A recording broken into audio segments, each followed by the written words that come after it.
kotay name keyke peyvaç peykese vengin ahene vengin beni. Hani vengin ahene sesli oldular yani. Olduğu zaman vengin beni sesli taşırlar. Sesli götürürler. Esmare naya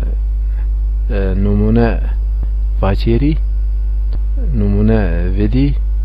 mana ares yeru meydun esvaci yo yani novono oyo aya iye ne ye yani hama ho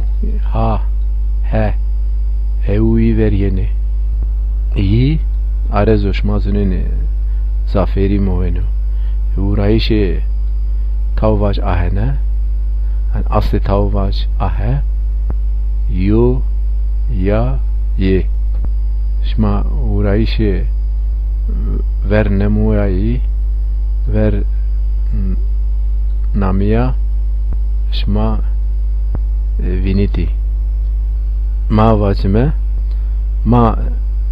zazaye ma zazayime ma devicime yani devic ve vengo zaza vengeno şma vineni ye yanacı yime yanacı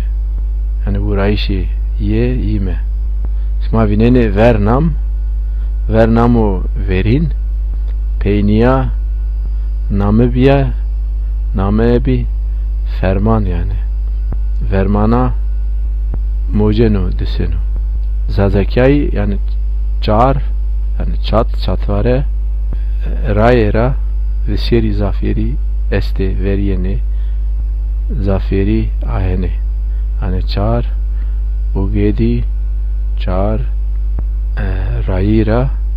rayitira zaferi veriyene zaferi este zaferi ahene zaferi beni yani se arezo yani çaro asna o aheno benu merdimi mordimi yene vecene çi beni yani koy no vengen koy yani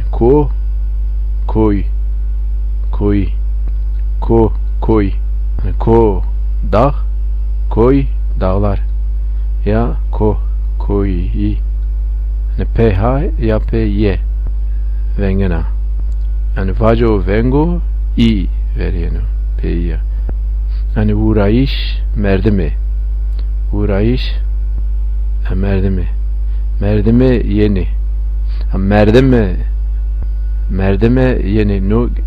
na usna işuna ama merdime uğrayışı tavvaj aheno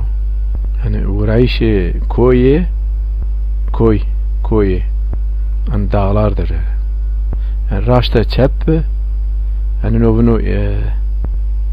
yani payiti merdemun yani merdeman no koyun yani deray merdemun koyun şma vine na ye unci ya he teyyana yani o mordemun benu o merdemun benu eno ameniyor yani raşteyacı eno zaferi niyo u an zaferi niyo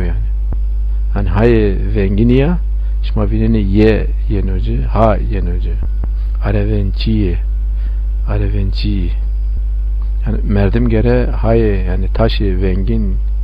ve veng pera vrazı murdim ares